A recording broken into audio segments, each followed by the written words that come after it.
자, 이어서 모닝타임즈 들어가 보겠습니다. 오늘도 토마토 투자클럽의 최원재 전문가께서 수고해 주시겠습니다. 어서 오세요. 안녕하십니까. 네.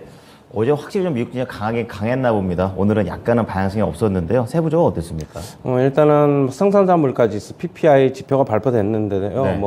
컨센서스를 보다는 훨씬 더 잘 나왔죠. 그런데도 시장은 혼조로 마감을 했는데요. 그 이유는 연준의 긴축 정책이 계속될 것이라는 그런 예상 때문에 혼조로 마감을 했습니다. 다우는 강보합으로 마감을 했고요. 나스닥은 0.6% 하락, S&P 500은 약보합으로 마감을 했습니다. 에너지 업종이 강세를 나타냈는데요. 대본 에너지와 마라톤 오일이 7%대 상승을 했고요. 그리고 메타버스 관련주인 로블록스가 3.2% 상승했고, 그다음에 전기차 충전 관련 주식인 블링크 차징이 6.4% 급등, 자동차 부품 주식인 앱티브가 3.1% 상승했고요. 리비안이 4.1% 상승, 워너브라더스가 4.4% 상승했습니다. 그 다음에 메타버스 관련주인 메타포트가 15.2% 급등을 했는데요.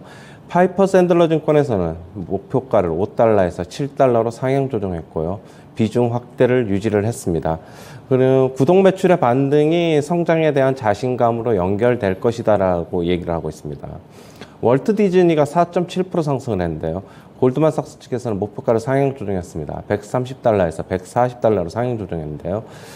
지금 테마파크 사업부가 강력한 실적을 기록하면서 컨센서스 상회하는 실적을 발표했는데요.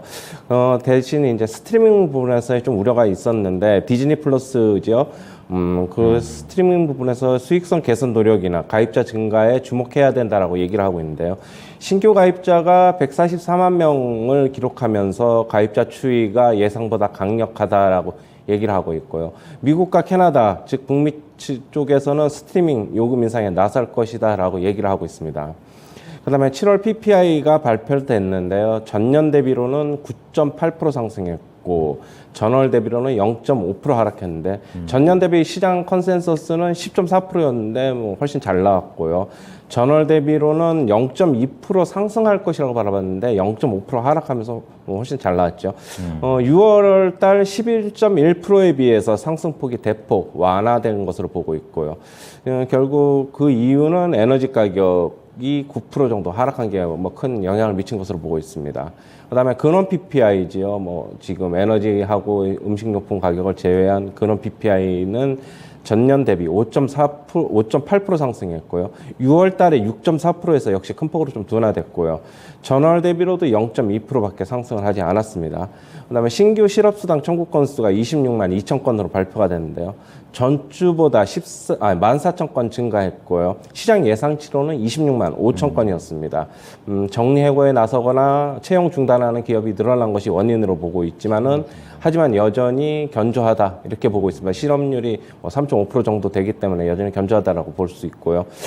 샌프란시스코 연은 총재는 지금 인플레이션 승리 선언은 너무 이르다라고 얘기를 하고 있습니다. 9월 일단 자기는 50bp 금리 인상이 기준점이다라고 얘기를 하고 있고 9월 달에 75bp 금리 인상도 배제하지 않는다라고 얘기를 하고 있습니다. 올해 말까지 기준금리를 3.5%까지 올릴 것이라는 전망을 유지한다라고 얘기를 하고 있습니다. 그다음에 제프리스 증권에서는 리스크 자산 포지션을 공고하고 있는데요. 역시 인플레이션 둔화가 나타나면서 얘기를 하고 있습니다. 자기네들은 금융 섹터를 선호하고 헬스케어 섹터는 기피한다라고 얘기를 하고 있습니다. 네. 어제랑 오늘 계속해서 중요한 경제 지표들이 나오게 되면서 어쨌든 간에 시장을 안심시킬 수 있는 방향성을 줬습니다. 자, 그런 가운데 종목들은 또 움직임이 좀 있었었는데요. 하나씩 점검을 해보죠. 자, 우선 어제 전문가님께서 말씀을 해주셨던 메타버스 관련된 종목, 긍정적으로 말씀을 해주셨던 것 같고, 어제 우리 시장에서도 좋게 흐름이 나왔습니다. 오늘도 메타포트, 그리고 로블록스 관련된 내용들을 말씀해 주셨는데요. 어제는 이제 워낙에 다 지수가 다 강해서 잘 갔다고 생각이 들고, 오늘은 좀 어떻게 보십니까? 관련된 종목들이요? 관련된 종목들 예. 연관성이 연결고리가 좀 나타날 것이네. 상승이 얼마나 될 거라든지요? 그다지 크게 오늘은 나타날 것 같지는 않고요. 일단 메타포트 같은 경우에도 20% 급등을 했지만은 네. 음봉이 나왔거든요. 그런 거 본다면은 뭐 힘이 좀 그다지 뭐 부족하네요. 우호적이지는 않지 않겠느냐 그렇게 보고 있습니다. 그렇군요. 이제 메타버스와 관련해서는 이제 어제 정도의 재료로서 좀 이해를 해보면 될 것 같습니다. 예. 자, 다음은 이제 월트 디즈니, 진짜 그야말로 호실적을 발표를 하면서 뭐 OTT든 지금 말씀해 주셨던 테마파크든 상당히 긍정적으로 나왔다고 얘기했는데요. 뭐 OTT는 이미 뭐 얘기를 해 주셨고, 리오프닝 쪽으로도 좀 연결을 이제 해봐도 되는 시점인지 궁금합니다. 글쎄요, 테마파크 사업부는 리오프닝의 리오프닝 쪽으로 벌써 실적 개선이 본격적으로 나타나고 있죠. 뭐 일단 테마파크 찾는 사람들이 많아지고 있고 거기서 네. 이제 그렇기 때문에 뭐 매출도 늘어나고 실적도 좋게 나온 것으로 보고 있는데 전체적인 리오프닝 관련주들이 현재 시장에서는 힘을 못 쓰고 있어요. 그러게요. 미국 시장도 그렇고 우리나라도 그렇고 역시 성장주 기술주의 반등 낙폭이 컸기 때문에 그쪽의 반등이 강하게 나오면서 상대적으로 소외받는 게 아닌가 그렇게 보고 있습니다. 네. 그럼 이제 순환매 차원에서 보게 되면은 기회가 올 수도 있다고 생각하세요? 저는 그렇게는 보는데 그렇다고 해서 시장 여태까지 뭐 못 올랐던 거 한꺼번에 회복을 한다는 거는 좀 아닌 것으로 보고 있고요. 네네. 지금 여행 수요가 그렇게 많지를 않은 것으로 보고 있어요. 그렇죠. 일단은 네, 있긴 한데. 뭐 항공 요금도 좀 많이 비싸졌고 네. 뭐 좀 그런 생각보다는 많이 안 좋기 때문에 주가가 그만큼 힘을 못 쓰고 있다. 저는 그렇게 보고 있고요. 유가 하락에도 불구하고 항공주들은 뭐 전혀 뭐 오른 게 없다라고 지금 보고 있어요. 그렇군요. 조금 더 좀 기다려야 되지 않나 그렇게 보고 있습니다. 네. 순환매적인 측면에서 봐도 이제 리오프닝은 아직까지는 이제 매력도가 다른 이 낙폭과대 종목들에 비해서는 조금은 부족하다라는 쪽으로 얘기를 해 주셨습니다. 자, 그러면 이제 오늘 발표한 PPI에 대해서, 그러니까 생산자 물가에 대해서 알아보겠는데요. 우선은 내려가고 둔화는 됐는데 절대적인 수치로 봐서는 아직까지도 높은 그런 상황이라서 경기에 대한 자신감을 갖기에는 조금은 좀 보수적으로 봐야 되지 않나 이런 생각이 좀 듭니다. 전년 대비로는 9.8%, 약 10% 가까이 이제 상승을 했는데 네.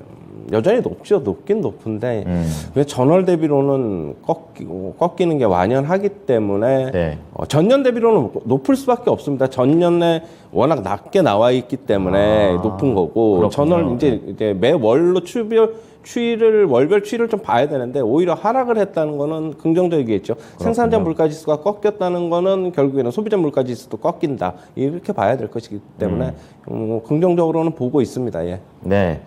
자, 월별 흐름으로 봤었을 때를 좀 포인트로 좀 잡아주시면서 조금씩은 이번 지표에 대해서 어느 정도 긍정적인 관점으로 얘기를 해주셨네요. 자, 그 가운데 이제 지표가 나왔던 게 PPI도 있었지만 고용, 그러니까 주마다 계속 발표되는 고용도 있었는데 여기에서는 좀 안 좋게 나와서 연준이 아무래도 급격하게 금리 인상을 하다 보니까 고용도 좀 타격을 받는 거 아닌가 좀 이런 생각이 듭니다. 이미 어떻습니까? 받고 있어요. 아, 이미 그렇군요. 받고 있고 신규 실업수당 청구 건수가 지금 매주 증가하고 있어요. 예, 지금 예. 뭐 제가 알고 있기는 3주, 4주 계속 증가하고 있는 실업자가 것으로 는다는 얘기죠. 증가하고 있는데 예. 아직까지 신규 실업수당 청구 건수가 27만 건에서 30만 건이 안 됐기 때문에 거기에는 지금 못 미쳤잖아요. 26만 2천 건으로 그렇죠. 집계가 됐기 예, 때문에 아직까지는 고용이 탄탄하다. 그리고 실업률도 3.5%면은 거의 완전 고용 수준이기 때문에 아직까지 고용을 그리고 신경 쓰지 않아도 되고요. 지금 연준은 원래는 60대 40이나 70대 30으로 인플레를 더 보고 있어요. 그렇군요. 고용은 나중에 지표기 때문에 결국에는 지금은 빨리 인플레를 잡는 게 우선이다. 그렇게 보고 있습니다. 네. 이제 고용을 보는 관점은 이제 어느 정도 이렇게 범위를 두고 보면 게 맞는 것 같습니다. 금리 인상에 대한 영향은 있지만 아직까지 우려될 만한 포인트는 아니다라고 얘기하셨는데요. 자, 그렇다면은 이제 샌프란시스코 연은 총재하고 제프리스 얘기를 좀 해주셨어요. 그러니까 한쪽은 연은의 그런 입장이고 또 한쪽은 증권사 입장을 좀 비교해 봤는데 분위기가 좀 다른 것 같습니다. 그래서 증권사에서는 위험 자산을 좀 더 권고하는, 좀 이제 좀 해보자 이런 얘기를 하고 하는데 전문가 입장에서 좀 이르다고 보십니까? 아니요, 저는 원래 뭐 성장주 기술주를 좋아하고 그러기 때문에 저는 뭐 리스크 자산 즉 이제 주식을 사야 된다면은 방어적인 성격 주식보다는 저는 항상 뭐 기술주나 좀 성장을 할 수 있는 성장주를 권고를 하는 편이기 때문에 저는 뭐 이쪽에 그 제프리스 의견을 뭐 동조를 하는데요. 일단은 인플레이션 지표가 CPI도 그렇고 PPI도 그렇고 꺾여 내려오는 것이 이제 뭐 보이기 때문에 네. 결국에는 제프리스는 리스크 자산을 권고하는 것으로 보고 있어요. 지금 그동안에는 좀 방어적인 성격을 취했지만 하지만 이제 뭐 연은 총재의 입장은 틀리죠. 아직까지 절대적인 인플레이션 수치가 높기 때문에 이제 연준의 목표치인 2%대로 빨리 끌어내리기 위해서는 금리 인상을 계속적으로 가져가야 된다. 그런 뉘앙스의 얘기를 한 것으로 보고 있어요. 그렇군요. 이제 투자의 관점이 입장에 따라 좀 다른 것 같습니다. 조금 더 절대적인 부분까지 생각하는 연준이 있는 거고, 또 그리고 단기적으로 좀 꺾이는 그런 부분을 집중하는 증권사들의 흐름이 좀 다르다라는 부분을 투자하실 때 참고해 줬으면 합니다.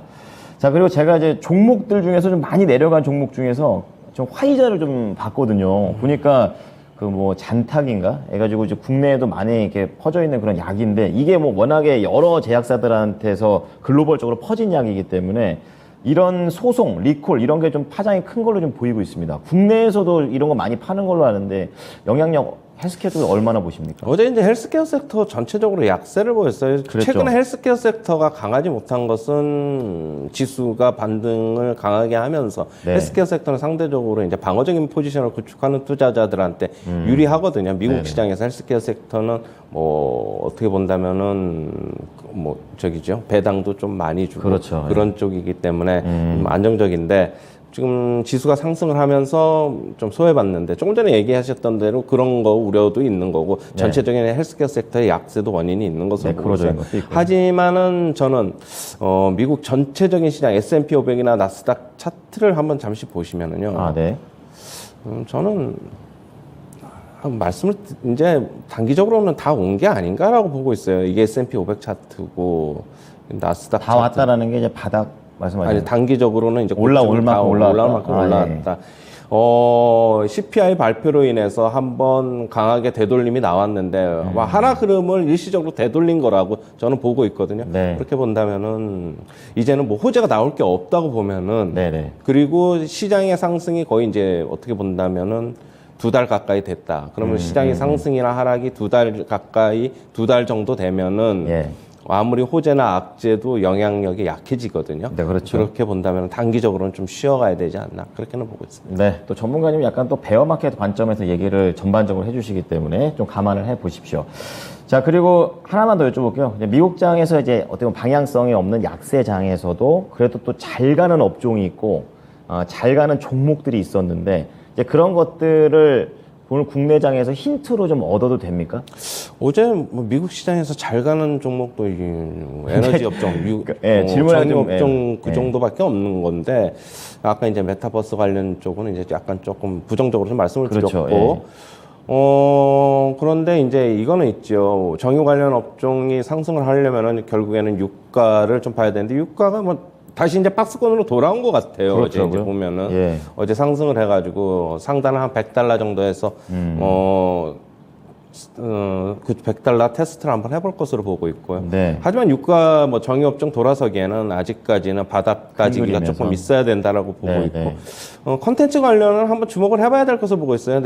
넷플릭스는 빠졌지만은 월트 디즈니 쪽에서 구독자 수가 증가한다는 소식이 자기가 예상보다 뭐 좋게 나타나면서 상승을 한 것으로 봐가지고, 어제 이제 콘텐츠 관련 주식들 국내에서 좋은 모습을 보였잖아요. 맞아요.